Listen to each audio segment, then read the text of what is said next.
right here. We got evil dad realizes cop find his disturbing secret. Let's see what this daddy was hiding. You mind if we take a look in her bedroom? Has she ever disappeared before? She doesn't leave without my permission. She doesn't not text me when I text her. What does she normally take with her when she leaves? Her bag, her phone. Her phone's not in here. Not that I've found. I was gonna talk to you that farm around. Arguing here last night, or the night before, anything, any reason she would leave? No. Okay. There's a rumor going around, people telling us that she was afraid to come home. This is the moment Andy McCauley realized police were on his trail. Just hours earlier, his girlfriend's daughter, Riley Crossman, suddenly went radio silent, and police were quickly called to come and investigate. At first glance, it looked just like a messy teenager's bedroom with nothing out of the ordinary. But as the officers scoured through the clutter, unsettling details began to emerge. This was her book bag. Debbie said she wore it, but she said the kids already went through everything. Tony.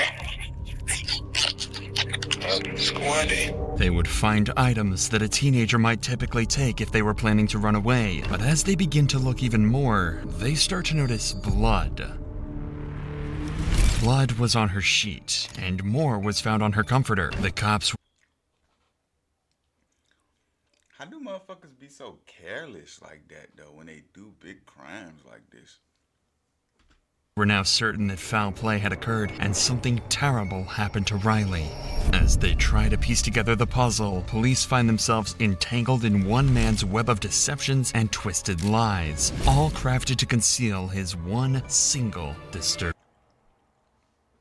Hey, look, them CCT TVs, look. secret. On May 8, 2019, dispatchers received a call from a concerned woman reporting the disappearance of her 15-year-old daughter, Riley Crossman. As officers arrive at the scene, they come into contact with the caller, Chantel Oakley, and her boyfriend, Andy McCauley. What's going on, man? Haven't seen you in a long time. It's been a while. Any word? You mind if we take a look in her bedroom? Has she ever disappeared before? She didn't leave without my permission. She doesn't not text me when I text her. This is the only mirror we have like this, so I came in yesterday morning, and I don't remember that being there. And especially her glasses, because this is not exactly the way it was. I've been in here digging and looking to see if there was a note or anything like that.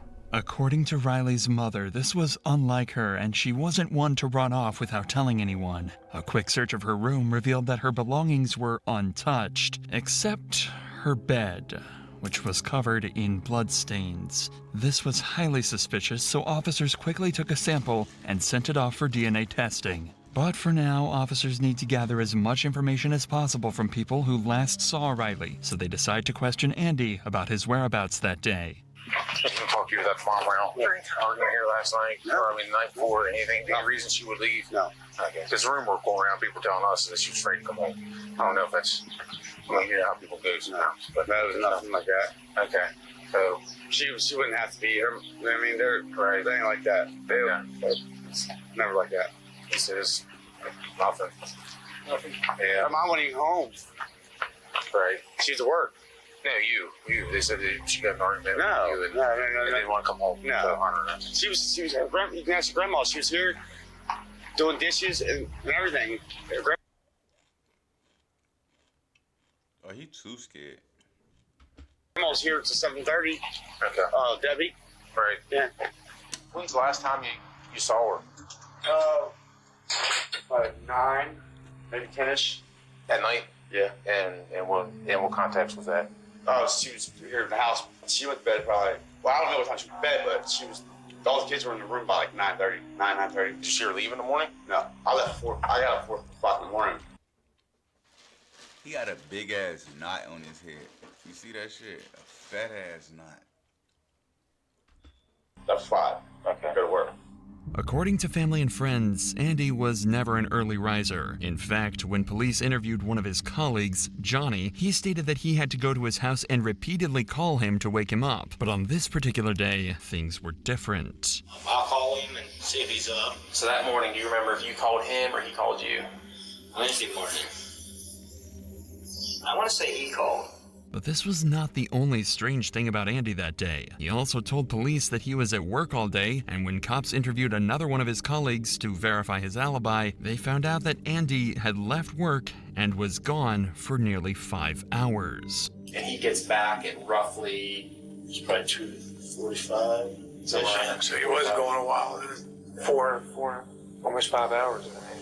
Because of this, detectives now know that Andy hasn't been completely honest with them so far, at least about staying at work the full day. This is very clearly a red flag and means that he's trying to hide something from them. But Andy might not be the only one hiding something, as officers would find out when they decide to look into Riley's boyfriend, Hayden. For the last 8 months, the two reportedly FaceTimed every night, so officers believed that if anyone was in contact with Riley the night before, it would be Hayden, and he was soon called in for an interview 2 days after Riley went missing. Can you just tell us when you were last FaceTiming? I was actually talking to her about the DC trip when I was going on. And do you know exactly what time? 10:30-ish. On the night of Riley's disappearance, it just so happened that Hayden deleted all his messages with Riley because he did not want his mother seeing them. This is why detectives could tell that Hayden knows something, but because of his mother's defensiveness, he's unable to speak his mind. I told him before not to delete his messages, but he isn't having it, deleting everything. What do you know about her mom's lifestyle? Or what their relationship? I don't really know much about mom. I feel like At Spectrum, we believe every day unlocks Mom with the unlimited bug possibilities. Spectrum transforms your gaming experience into a galaxy of adventures, and with super reliable internet speeds, you're she just isn't a responsible person. She'll just let her do whatever she wants. They had a dance. She looked like his mama looked like the type that she hated her because she looked better than her. Like, come on, like what why you got a vendetta against a kid, motherfucker? You wild. Little girl lost her life and you still hate him. And she was wearing this short dress. Like, She let her walk to the school by herself in this short dress. It's at night. Riley had way too much freedom. Although this interview was not too fruitful, it pushed Hayden to come forward with a crucial piece of evidence afterwards. A series of disturbing text messages that Riley sent to him the night before she disappeared, saying that Andy was in her room and that she was scared. Immediately, all suspicion was further confirmed around Andy, and officers would Look, the mama's so fucked up about hating the little girl that they trying to get justice for the little girl. Like, chill, Mom Dukes. Like, the little girl gone. Your son trying to help. Like, you wild. And you worrying about the girl wearing a short dress to school. Like that. Like, what the fuck? Crazy, bro. later use this information to piece together this dark puzzle. But for now, finding out Andy's actual whereabouts and what really happened during the 5 hours that Riley was missing is crucial to the investigation, and the reason why Andy would be called in for questioning. I just talked to Johnny, right? Saw him leaving. Okay. Would you be surprised if he told me something completely different? Maybe. Do you not remember leaving that job site and going to Red Hill? Oh yeah. Oh, I'm sorry. We did go to. It did. I'm sorry. We did. You're right. Okay. You're right. We did go to and did a shell. How long were you there at Red Hill? Like the rest of the day. Okay. Like the rest of the day. Okay. Were you at that house the entire time, fixing the shelves? No. Okay. Where were you at? I was at the other house. Okay. I went and got some. I went and got some more drugs. If Andy was off doing illegal drugs during those 5 missing hours, then that could possibly explain why he didn't initially tell the cops the truth about where he had been all day. But this also could just be his way of trying to distract the police by bringing their attention to something else. At this point, detectives know that Andy is desperate to give them an alternate alibi, and his drug story could possibly be true. So to cross-check, they would call in Johnny again. Johnny had a history of drug use, and the two would often do cocaine together, so he can easily substantiate or discredit Andy's account. Would you say that there was enough to still do another line each? Oh yeah. Couple lines each? Oh yeah. Okay. So you wouldn't have to. You didn't need any more coke. No. So now, Andy's story about going to get more drugs isn't adding up. His colleague had already told the cops that they had more than enough cocaine to get them through the rest of the day, so there would be no reason for them to go get more drugs. Realizing that Andy has been lying, the police decide it's time to confront him and get to the bottom of his deception. What if I told you that I knew you weren't that Sunoco, and you didn't buy drugs off anybody that day. See what I'm getting at? We went from this story to this story, now I get a third story. This is one of these times you really need to think of what you're telling me, okay? Because you're not being honest. Remember what I told you about being honest and I'm not going to just throw shit at you? I know you weren't there. I know you didn't buy drugs off your cousin, and I know you didn't use them in that parking lot that day. Where did you go when you left? Went to my house to get the drugs. Okay. I already had them in my house. Okay. I already told Chantel. I still want to tell you I had them in my house. So you go back home, you use your drugs, and then you go back to work, and then what? Considering the discrepancies in each version of the story he tells officers, there is more than enough reason for officers to not trust Andy, like they would express. I'm just telling you the whole part about you being honest. I'm being honest with you. I've been honest with you. I told you the shit that I didn't even want to tell you. Okay. You're being somewhat honest. I mean, we're doing some polling to get some information about some drug activity, which I don't even give two shits about. But yet we're having trouble pulling that out of you. Because I was worried about the people names out there. Okay, and I told you I don't care about that. I didn't say that. You told us about the drug activity, 2 nights ago? I did. Did I arrest you for it? Your names or anything? The main reason for detectives pressuring Andy like this is because a record of his movements is crucial for this investigation. Usually law enforcement can just track a suspect's movements using their phone, but in Andy's case, he had supposedly left it at home the day that Riley went missing. Knowing that the more leniency detectives show to Andy, the bolder he would become in giving shady alibis, detectives decide to ramp up the intensity of the conversation, even more to make Andy nervous and slip up about his real whereabouts. The further along this is, whatever happens, and whoever did this to her, the worse off it gets for that person too. Yes, hope so. She was probably taken out of that house by somebody. Yeah, I feel something that she was taken that way, I feel. Because she'd be on by now. She wouldn't leave her mom. She was taken from that house, is what I'm saying. She didn't wander off. She didn't pack a bag and take her clothes, take her glasses, take a cell phone charger, take all of her money. She had most of her money. Someone's going to go. No, her money was still in the book bag. Yeah. Yeah. So like I said, if someone's going to run away or do something, they're going to make a little bit better effort, even for a 15-year-old. I agree. For a 15-year-old kid, they're going to at least have the necessities. Even after explicitly stating the absurdity of the situation, Andy seems as calm as ever and won't crack about where he really was. But even in this situation, detectives have one piece of evidence that would cause the pressure to mount on Andy: the texts that Hayden had showed them. Once confronted with these, Andy's behavior changes immediately. What if I told you her last text to her boyfriend were saying, don't talk, because she still has the FaceTime on? Andy's in here. I'm afraid. That's what it said. What if I told you that? I would say that's crazy. I can put my hand on the Bible and tell you I saw those texts today. Well, I like to see him because I know probably he is scared of me. I know she is. Not only that, she said you were in here and she was in her bedroom because the FaceTime was still on. I was never in her room. That's not what she's saying. I don't go in her room. Andy, I'm not lying to you. I was not in her room, for one. And for two, the kid's not scared of me. There's no reason for her to be scared of me. I've been there in her life for 1.5 years. Taking care of her, giving her everything she needs. But what we're saying, like I get that, and I hear you, but what we're saying is that's what she's saying. So obviously to her, she's afraid of something.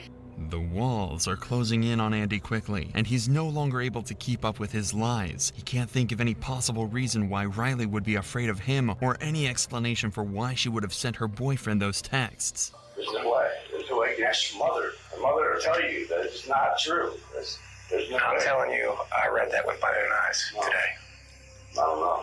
I know. So you see where that puts us. Yeah, I understand, but the kid's not scared of me. I don't understand how you guys can say that. Despite the damning physical evidence, Andy continues to insist that there was no reason that Riley would have been afraid of him. Perhaps he thinks that if he denies this enough times, the cops will simply move on. That she's not. That's your grandmother. That's what she is saying. She's saying that's why we're saying that. We don't know what goes on behind closed doors when, you and Chantel are there, or Chantel and Riley are there, or we don't know, okay? But obviously in her mind, she's afraid of you. Would you agree it doesn't make sense? It doesn't make sense at all. So does she have any reason to say that? No. Then why would she say that? Oh, no. At this point, the cops have given Andy an opportunity to come up with any sort of explanation at all, or even a lie. This would have been his chance to point towards something that may have happened in the past, even as simple as a disagreement between the two of them, as a possible reason Riley would have written these things. But Andy is not taking the bait. Has she been hateful towards you? Does she hate you? No, she don't hate me. She f***ing loves me. That's what I'm asking you. I don't know that. Does she argue with you? No, ever. We have Never cuss at you, curse you out, nothing. Never, nothing. In a year and a half, nothing. Okay, so it sounds like to me she does love you so heartedly. Yes. Okay, so why would she say that? I don't know. In a year and a half, we have not had one conflict. Okay. Me and the boy, yeah, we have. Okay, but there's never been anything, like you said, a year and a half or the last several weeks, several months, several days, nothing that's you're like, oh yeah, I forgot about that one time she wanted this and I told her no. Maybe she got mad and she's nothing. With all else failing, Andy would attempt to try and convince the cops that he shares the same sentiments as them. But you see where that puts us, right? Yeah, I understand. I understand what you guys are. I'm not mad that you guys are doing your job. I mean, that's the last message he has from her. I'm not mad that you guys are doing your job. I know you're doing your job, but there's nothing I can think of. You want us to do our job. That's what we're doing. I'm asking you to do your job. I'm not mad. You guys don't.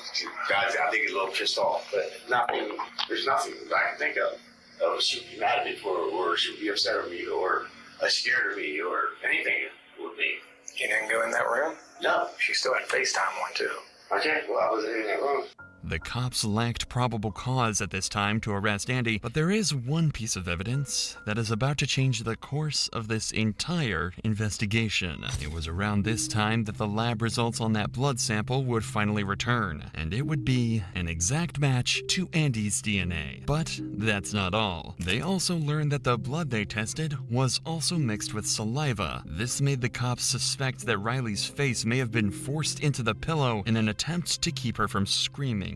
This is an important development, but they still haven't located Riley, and they need to find more information about where Andy was during those 5 missing hours. Luckily though, all of that can be answered in the CCTV footage that captured all of Andy's movements. There were cameras attached to a nearby high school that captured Andy McCauley leaving his work site. That was the starting point of the investigation for the cops. They knew the direction of his travel, including the fact that he was on Route 9. An eyewitness who knew what Andy's vehicle looked like was able to confirm that she saw his truck backed up into the driveway of Riley's home in the middle of the day when he should have been at work.